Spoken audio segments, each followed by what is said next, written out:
नमस्कार साथियों। आज हम बात करते हैं कुछ ऐसे योगों के बारे में जो हस्तरेखा में बहुत कम व्यक्तियों के हाथों में बनते हैं। सबसे पहले हम देख लेते हैं, इस रेखा को बोलते हैं जीवन रेखा, इस रेखा को बोलते हैं मस्तिष्क रेखा और ये होती है हृदय रेखा। इन तीनों रेखाओं के बारे में विस्तार पूर्वक पिछले वीडियो में बताया जा चुका है। आज हम बात करेंगे हस्तरेखा के इस क्षेत्र के बारे में। ये क्षेत्र कहलाता है बृहस्पति का, और इसको बृहस्पति पर्वत बोलते हैं। गुरु पर्वत भी बोला जाता है इसको। गुरु पर्वत पर बनने वाली आड़ी और खड़ी रेखाओं के बारे में जो बहुत कम व्यक्तियों के हाथों में बनती है, इन रेखाओं का क्या फल होता है इसके बारे में आज हम समझेंगे।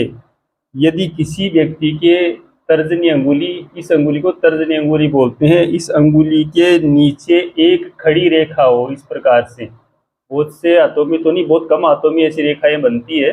तो यदि इस तर्जनी अंगुली के नीचे इस बृहस्पति पर्वत के ऊपर एक खड़ी रेखा बनती है तो, और ये जो अंगूठा होता है इसके और इस तर्जनी अंगुली के ऊपर इस प्रकार की बारीक बारीक जो फिंगरप्रिंट बनते हैं, ये चक्र की सी आकृति बन जाती है। इसको चक्र बोलते हैं। ये बहुत बारीक होते हैं, ये फिंगरप्रिंट बोलते हैं इनको। ये यदि चक्र की आकृति के बने हुए हो और साथ में यहाँ पर एक खड़ी रेखा हो, तो जिस व्यक्ति के हाथ में इस प्रकार बना हुआ होता है तो वह व्यक्ति बहुत दानशील होता है, दान देने वाला होता है, काफी दयालु होता है। ऐसे व्यक्ति का बहुत ही यश होता है, काफी प्रतिष्ठा होती है ऐसे व्यक्ति की। और यदि अंगूठे में और तर्जनी में चक्र ना हो तो इसका आधा प्रभाव मिलता है, और यदि ये चक्कर बने हुए हो तो इसका पूरा प्रभाव बनता है। कुल मिलाकर ऐसा व्यक्ति काफी धनाढ्य होता है और दयालु होता है, परोपकार करने वाला होता है, जिसके हाथ में यहाँ एक खड़ी रेखाएं होती है। यदि यहाँ पर एक की बजाय दो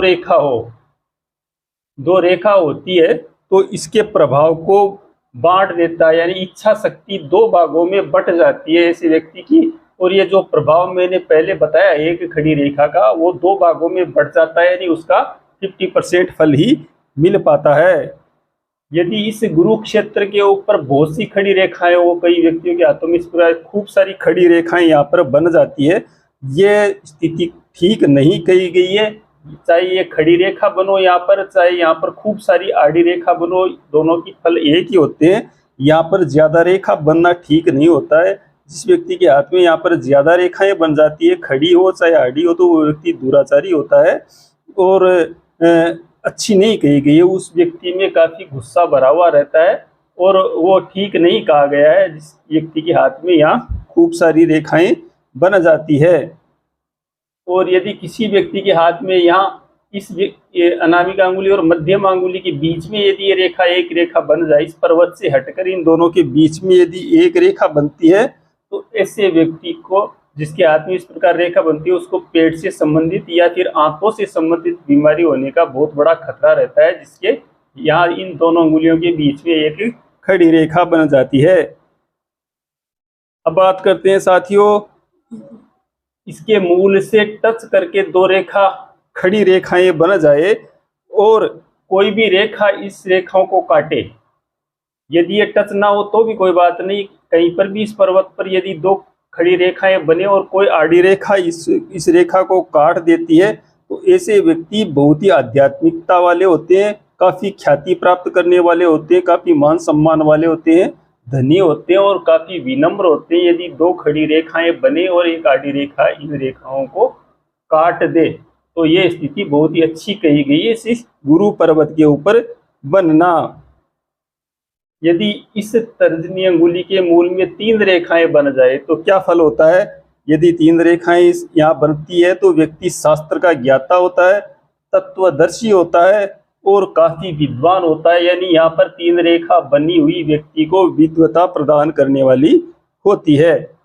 यदि इस जगह के ऊपर आड़ी रेखाएं बन जाए, तीन इस प्रकार की आड़ी रेखाएं, ऐसी भी होती है कई हाथों में, आड़ी रेखाएं बन जाए और उसको कोई खड़ी रेखा काट दे, ये स्थिति ठीक नहीं होती है। ये अपयश दिलाती है, मान सम्मान को कम करती है और धन की हानि कराने वाली होती है। इस स्थिति को यहाँ पर बनना ठीक नहीं कहा गया है।